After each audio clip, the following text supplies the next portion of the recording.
أعوذ بالله من الشيطان الرجيم بسم الله الرحمن الرحيم إن الحمد لله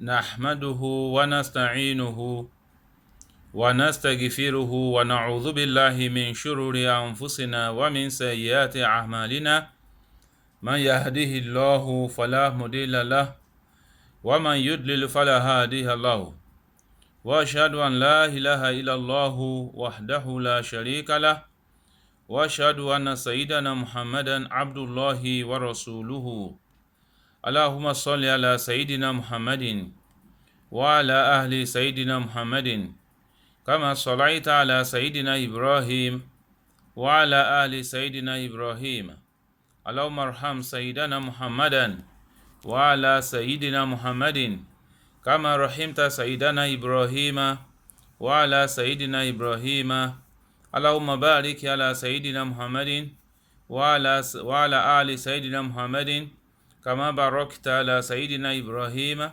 وعلى آل سيدنا إبراهيم في العالمين إنك حميد مجيد ثم أما بعد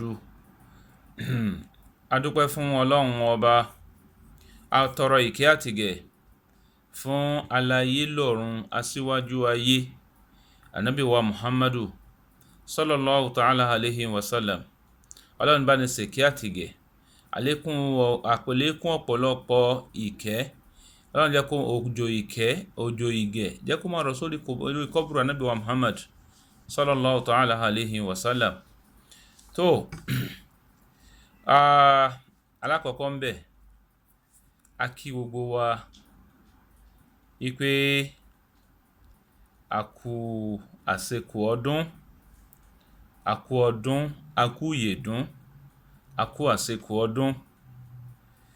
Ọlọ́run jẹ́ kí a ṣe ọ̀pọ̀lọpọ̀ ọdún láyé o. We pray to God to allow us to witness many of it on the earth. Adúpẹ́ fọ́lọ́run, a bẹ̀ Ọlọ́run pé kó jọ̀ọ́ kó jẹ́ ká ṣe ọ̀pọ̀lọpọ̀ ọdún láyé. Kì í ṣe ká tún ṣe láyé bẹ́ẹ̀ ká wà láyé, ká wà lálàáfíà ara, ká wà nínú ìbẹ̀rù Ọlọ́run ọba, ká wà nínú ọlá àtọlà. Ọlọ́run má ṣe jẹ́ kó rí bẹ́ẹ̀. A kí gbogbo wa o. Èyí tí a ní ká gbéyẹ̀wò tí wọ́n jẹ́ pé post Ramadan lecture, or ká sọ pé lecture after Ramadan, or ká jẹ́ pé sharing ní tá a jọ ń share, èyí tí èmi pẹ̀lú yín tá a jọ ń gbé yẹ̀wò, pé ká tún jọ gbé yẹ̀wò lẹ́yìn pé okay o Ramadan lọ tán o, ẹ jẹ́ ká tún jọ wòye sí èyí tá a fẹ́ bára wa sọ yìí. Èyí tí a bára wa sọ lénìí, bí mo ṣe rò ó tó bá rí bẹ́ẹ̀ bó ṣe lọ́dọ̀ mi, ó lè rí bẹ́ẹ̀ lọ́dọ̀ tẹ̀yin náà, ó lè rí bẹ́ẹ̀ lọ́dọ̀ tiẹ̀ náà. Àṣé tó bá rí bẹ́ẹ̀ a jẹ́ pé a jọ fojú kan náà wò nìyẹn. So tí ò bá wá rí bẹ́ẹ̀, bóyá ọ̀dọ̀ mi ló kù sí, bóyá ó sì nídìí kó jẹ́ pé kí ẹ̀yin náà bá mi gbé yẹ̀wò, but ṣá jẹ́ ká jọ wò ó, ẹ máa bá mi ká lọ. Gbólóhùn wo ni a fẹ́ ká jọ gbé yẹ̀wò? Gbólóhùn tá a jọ gbé yẹ̀wò ó ní pé kí gan ni wọ́n ń pè ní hikma, the meaning of wisdom. Kí ni wọ́n ń pè ní ọgbọ́n? Pé lágbájá yìí o ọ̀jọ̀gbọ́n mà ni, lágbájá yìí o amòye ni. What is the meaning of wisdom? Ma ma'na al-hikma? Kí ni ìtumọ̀ ọgbọ́n, òye? Lọ́dọ̀ tèmi níbí báyìí, èyí tèmi gbà tí mo rò wípé ńlá lè pè ní ọgbọ́n, ó ní nínú gbólóhùn tí màá mú wá nìsín, ibẹ̀ lèmi ó ti infer tí wọ́n ń pè ní ọgbọ́n jáde. ibẹ̀ lèmi ti rí wípé ntí wọ́n ó dà pé ntí wọ́n ń pè ní ọgbọ́n nìyí. Ọ̀jọ̀gbọ́n nínú èdè òyìnbó ẹ máa wo wọ́n ní the timidity of the omnipotent is the commencement of the sagacity. Again, the timidity of the omnipotent is the commencement of the sagacity. Nínú bó ṣe wà nínú èdè òyìnbó bẹ́ẹ̀ náà ló wà nínú èdè lárúbáwá. Nínú èdè lárúbáwá àwọn lárúbáwá tí wọn àwọn ní rasul hikmat makhafatullah. Rasul hikmat makhafatullah. Ìmí táwọn lárúbáwá wí tí wọn nìyẹn. Nínú èdè mi rẹ náà èdè abínibí èmi pẹ̀lú rẹ àwọn ní ìbẹ̀rù Ọlọ́run ọba ó ní ìpilẹ̀ṣẹ̀ ọgbọ́n. Mi gbọ́ ìbẹ̀rù Ọlọ́run ó ní ìpilẹ̀ṣẹ̀ ọgbọ́n. Tá bá wo gbogbo ẹ̀ síra wọn nígbà tó lóyìnbó ní the timidity of the omnipotent ìyẹn ní makhafatullah tí ń jẹ́ ìbẹ̀rù Ọlọ́run. Ẹ jẹ́ ká jọ wò tẹ̀lé wọn. The timidity of the omnipotent tí ń jẹ́ makhafatullah nínú èdè lárúbáwá so tó wá ń jẹ́ ìbẹ̀rù Ọlọ́run ní èdè Yorùbá.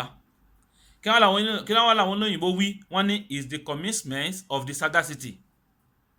A jẹ́ pé the timidity of the omnipotent is the commencement of the sagacity.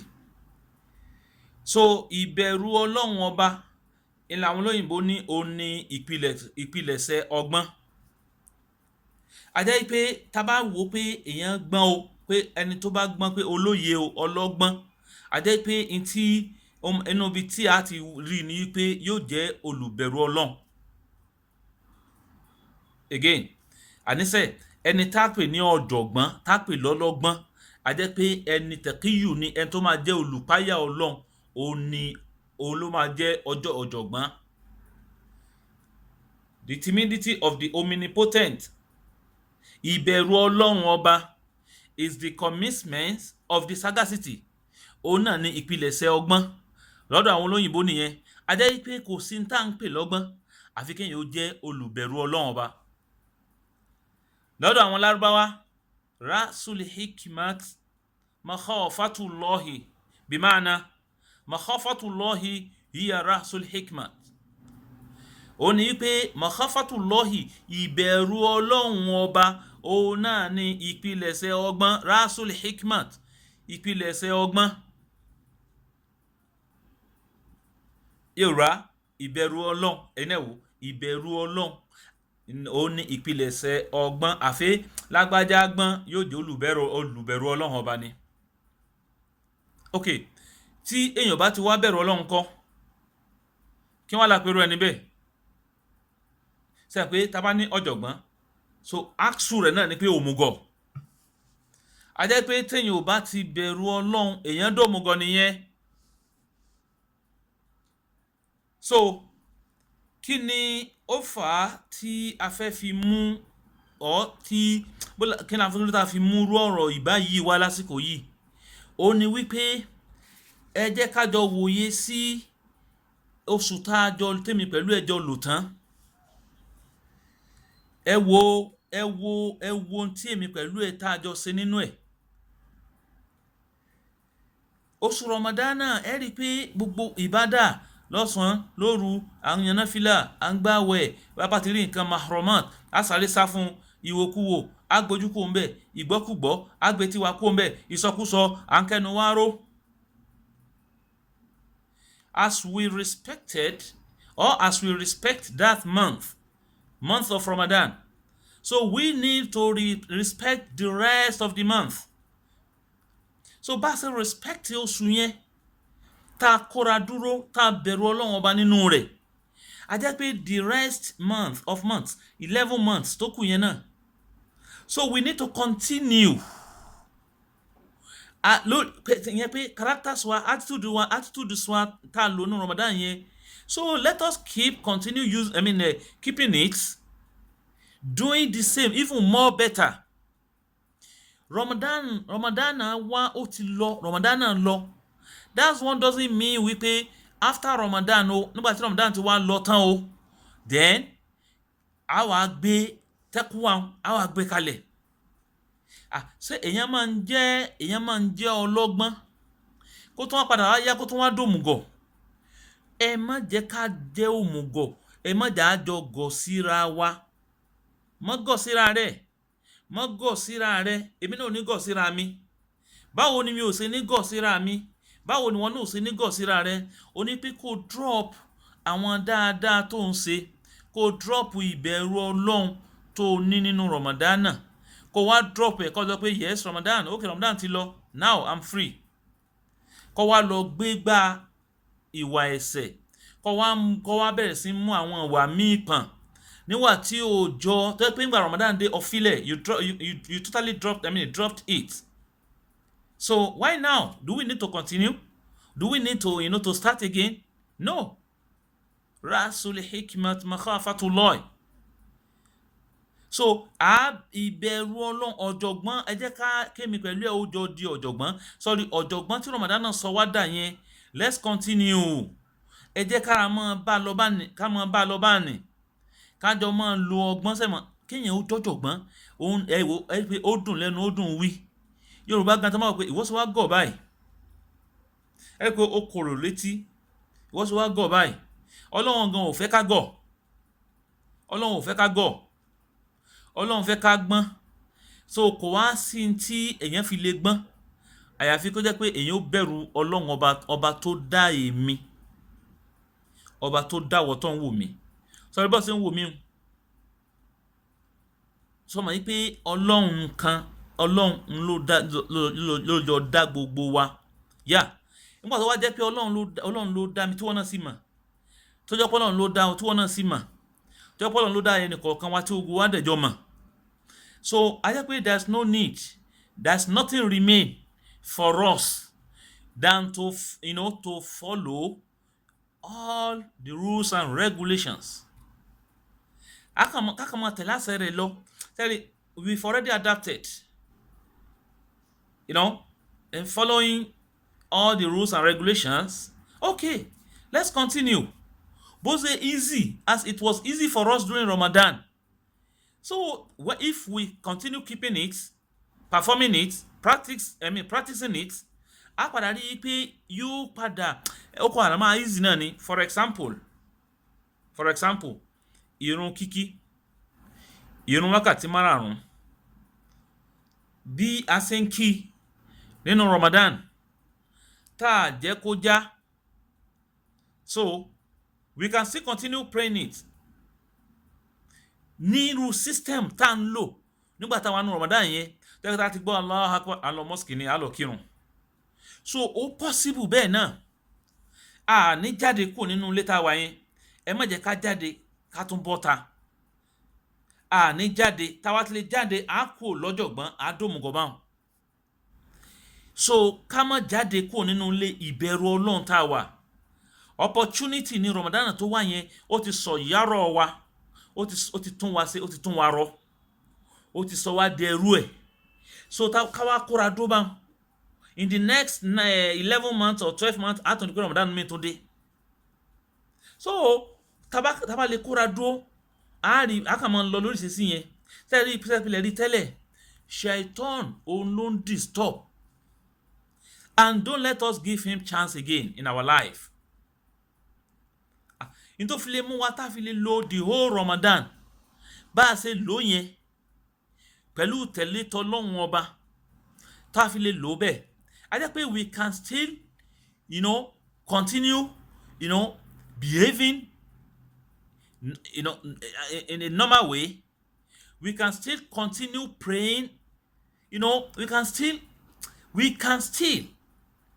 which means we have ability of following the rules and regulations. We have ability of practicing Islam. We have ability of doing everything according to the Quran and prophetic tradition.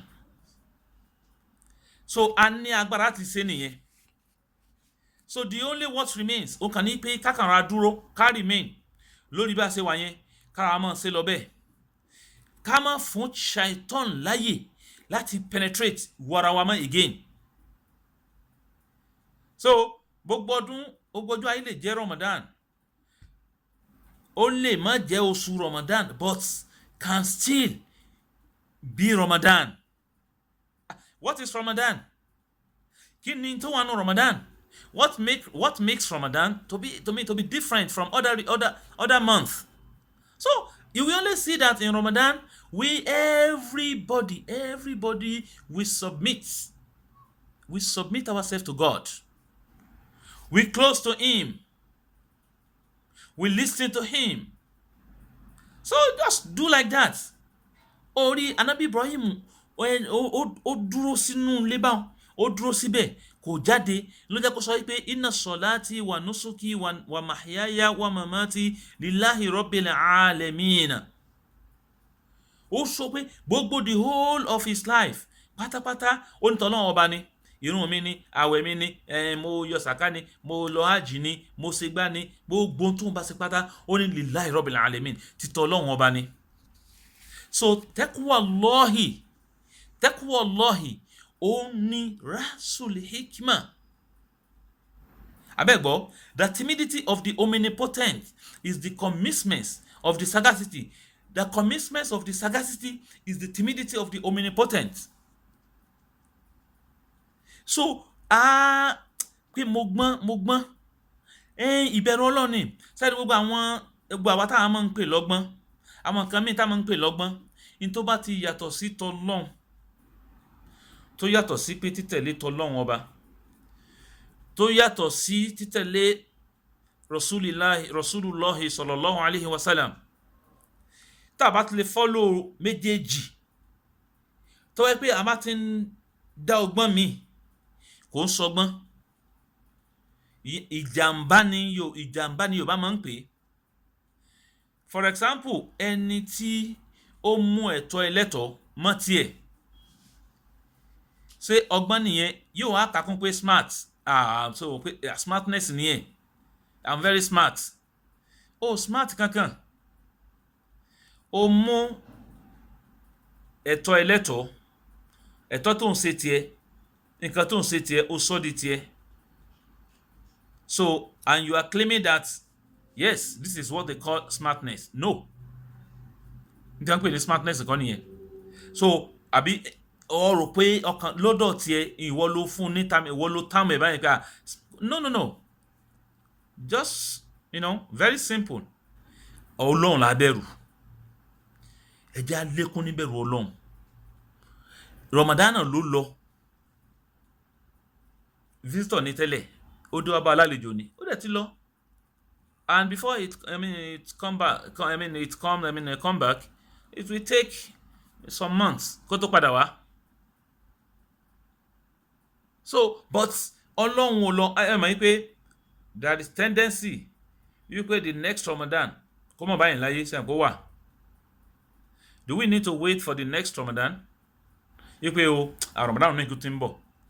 Kò sí assurance fún anybody, I repeat. Kò sí assurance. Kò sẹ́ni tó mọ̀ gbà náà. Once nobody knows. Nígbà tá ti mọ̀, tá ti lè mọ̀ wípé ìgbà wo ni. So nígbà tá ti lè mọ̀ wípé bóyá next Ramadan máa bá wa láyé. So it's better for us to continue, do all those things. To obey God. You have to be obedient to your God. So taqwallahi only ahamu shay'in. The most salient, thing, the most important thing, significant thing, only pé taqwallahi. Abẹ̀rù Ọlọ́run ọba lórí gbogbo nǹkan. Abẹ̀rù Ọlọ́run ọba ẹ̀rí nínú Al-Qur'anul Karim. Ba'da a'udhu billahi minash shaitanir rajim. Bismillahir rahmanir rahim. Ya ayyuhan nasu taqu rabbakum alladhi khalaqakum min nafsin wahida wa khalaqa minha zawjaha وبث منهما رجالا كثيرا والنساء واتقوا الله الذي تساءلون به والأرحام إن الله كان عليكم رقيبا صدق الله العظيم. Tá bá wo totality àyà yìí, a rí wípé ó ń call attention wa síbi wípé kíni pé ká bẹ̀rù Ọlọ́run. So area tí màá lò nínú àyà yìí ó ní pé Ọlọ́run ní ya ayyuhan nasu ittaqu rabbakum alladhi khalaqakum min nafsin wahida. Mo dá dúró mẹ́yẹn. Ọlọ́run ní mo pè ẹ̀yin ọmọ ẹ̀dá èèyàn, ìwọ ọmọ ẹ̀dá èèyàn mo pè ọ́. Ẹ̀yin ọmọ ẹ̀dá èèyàn mo pè yín, bó ṣe pè mí ń ló pè wọ́ tó ń wò mí yìí. Sọ bó ṣe ń wò mí hùn. Yes, Ọlọ́run pè ọ́. Bẹ́ẹ̀ ló pè ẹlòmíì, ó pè gbogbo tí máa ti ń jẹ́ ìran ọmọ ẹ̀dá èèyàn. Ọlọ́run ní ya ayyuhan nasu, mo pè ìwọ ọmọ ẹ̀dá èèyàn, taqu rabbakum, ẹ bẹ̀rù Ọlọ́run ọba yín. Taqu rabbakum, ẹ bẹ̀rù Ọlọ́run ọba yín, alladhi khalaqakum min nafsin wahida, ẹni tó dá yín láti bí ẹ̀mí kan, from single soul. Nítorí pé all of you láti inú ẹ̀mí kan mo ti dá yín. Ẹni tó bá jẹ́ akil, ẹni tó bá jẹ́ ńlá káyè èèyàn, níbẹ̀ yẹn ó rí wípé t'Ọlọ́run sọ fún ọ ní pé there is no discrimination. Okay? No discrimination, no prejudice. Níbẹ̀ yẹn ni pé a jẹ́ pé everybody, all of us, we are one. Ìbáyìí tó a jẹ́ pé ìkan náà ni wá. Why? Tí a fi wá ní bẹ̀rù Ọlọ́run láórí gbogbo ẹnìkọ̀ọ̀kan wa. Báwo la ṣe ní bẹ̀rù Ọlọ́run ní àárín ní fíìmọ̀ baynana. Sẹ́rí taqwallahi ó lè pín sọ́nà méjì. Taqwallahi bimana ma baynaka wa bayna rabbik. Wa taqwallahi ma baynak wa bayna khalqi. Wa bayna al-khalqi. Ìbẹ̀rù Ọlọ́run láàrin wa t'Ọlọ́run. Ìbẹ̀rù Ọlọ́run láàrin wa àti àwọn ọmọ ẹ̀dá yòókù. Ìbẹ̀rù Ọlọ́run, mo bẹ̀rù Ọlọ́run tó jẹ́ direct. Gbogbo àwọn òfin tó gbé kalẹ̀. Ẹ rí pé nínú òfin t'Ọlọ́run gbé kalẹ̀ náà, ní ti ń sọ tàwọn èèyàn náà ń bẹ. A jẹ́ pé ta'atullahi, a tẹ̀lé àṣẹ Ọlọ́run. Ẹ̀pá ti sọ síwájú pé if'al wala taf'al, òun náà ni do and don't do and do not. Sọ pé náà ni. So ìbáyìí taqwallahi yẹn ó wà shamil. Ó ṣàmọ́lá gbogbo nǹkan. Bó ṣe ń bẹ̀rù Ọlọ́run nípa pé ó ní ó ní kó kírun, ó ní kó gbàwẹ̀, ó ní kó yọ zàká, ó ní èyí tó ń jẹ́ ìbádà direct sọ́dọ̀ rẹ̀. Iná lámọ̀ náà ni taqwallahi nípa wípé èyí tí ń bẹ láàrin àwa àti èèyàn. Ẹ rí pé yín máa sọ pé ò gbọ́dọ̀ ṣàbòsí, ẹ gbọ́dọ̀ ṣègbà, ó má jẹ owó ọmọ òrukàn, má jẹ nǹkan haram, má ṣàbòsí fún ọmọ ìyá rẹ, má ṣègbà kan.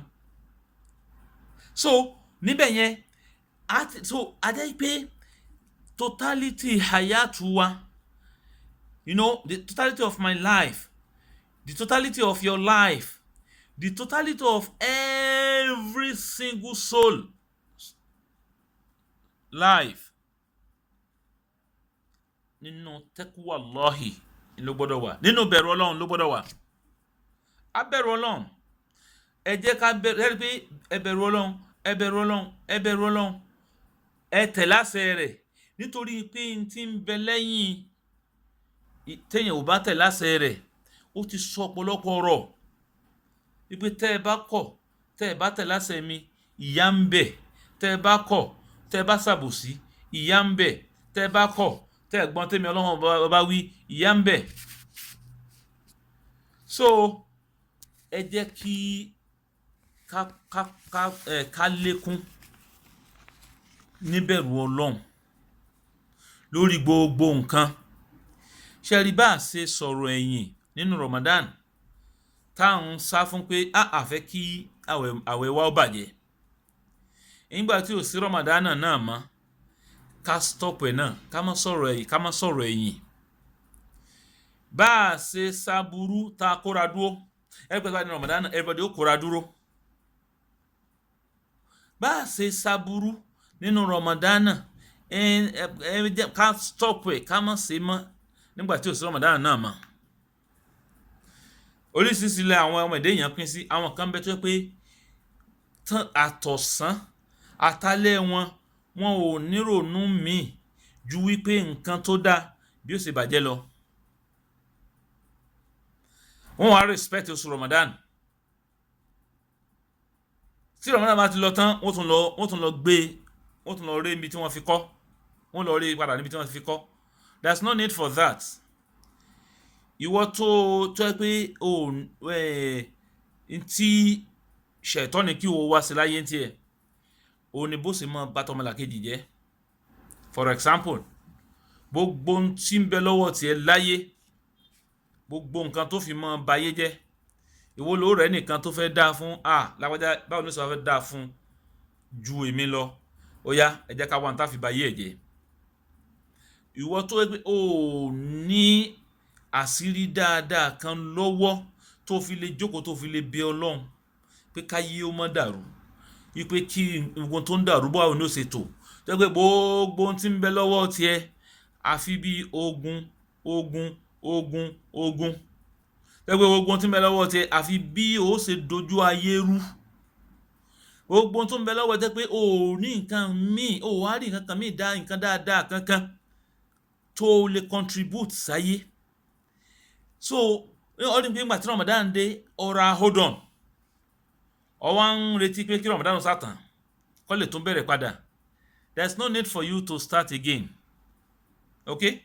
No need for you to restart again.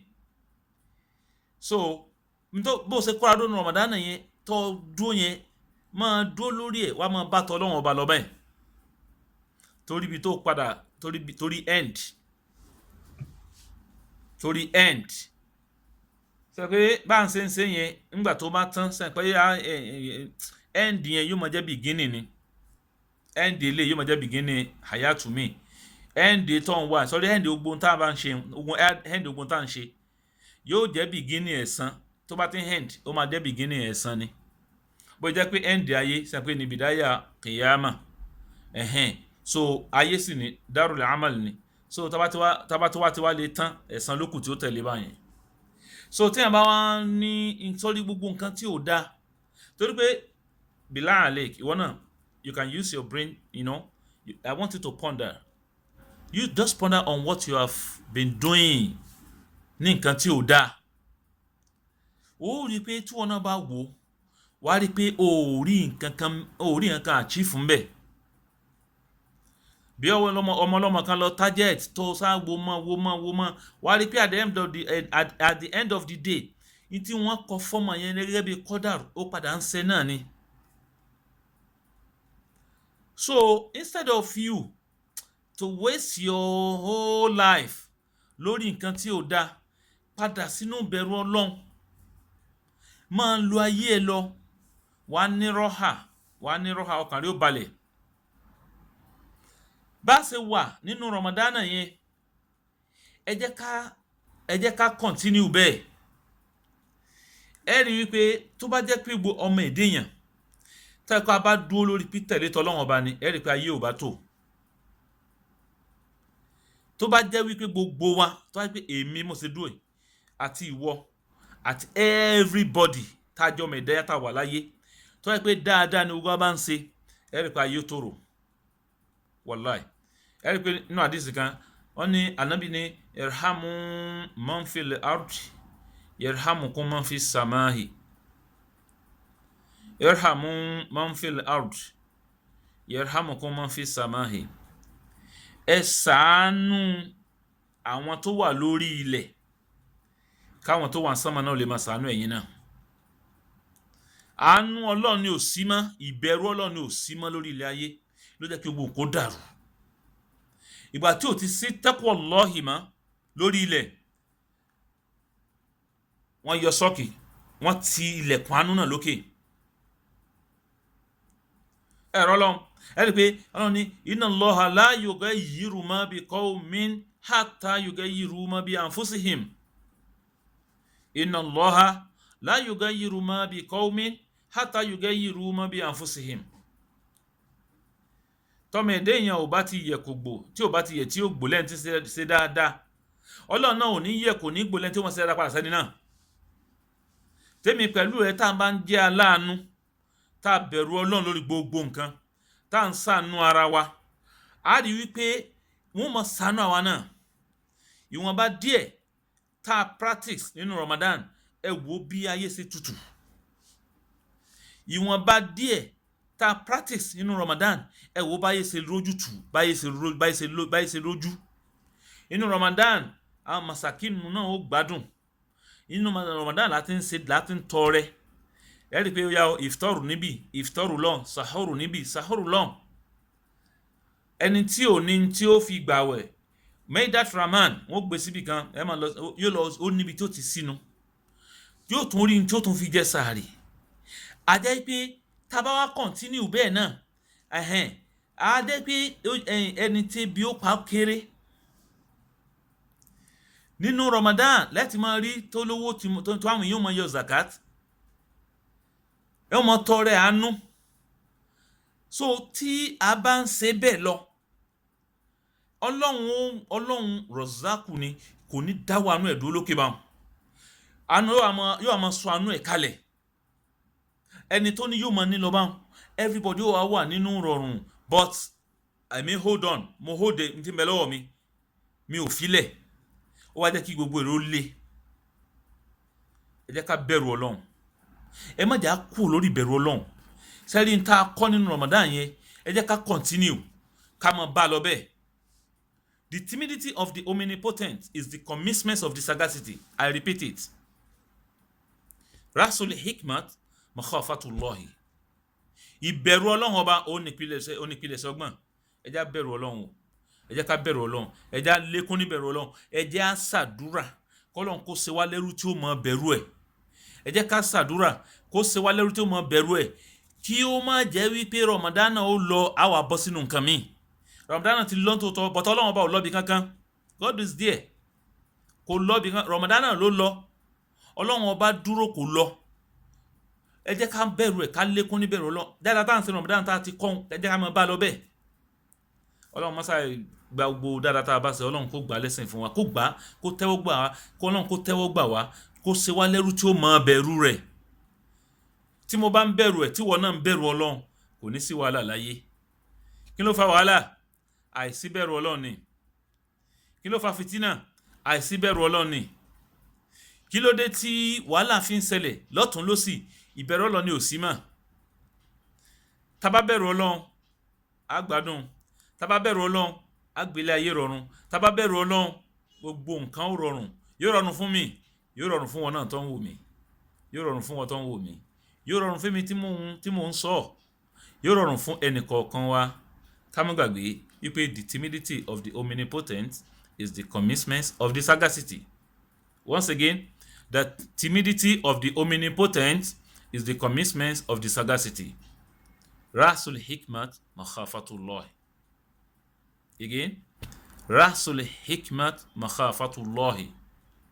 ìbẹ̀rù Ọlọ́run ọba ó nípìlẹ̀ṣẹ̀ ọgbọ́n. ìbẹ̀rù Ọlọ́run ọba ó nípìlẹ̀ṣẹ̀ ọgbọ́n. Subhana rabbika rabbil izzati amman yasifun, wassalamun ala al-mursalina, walhamdulillahi rabbil alamin. Wassalamu alaikum wa rahmatullahi wa barakatuhu.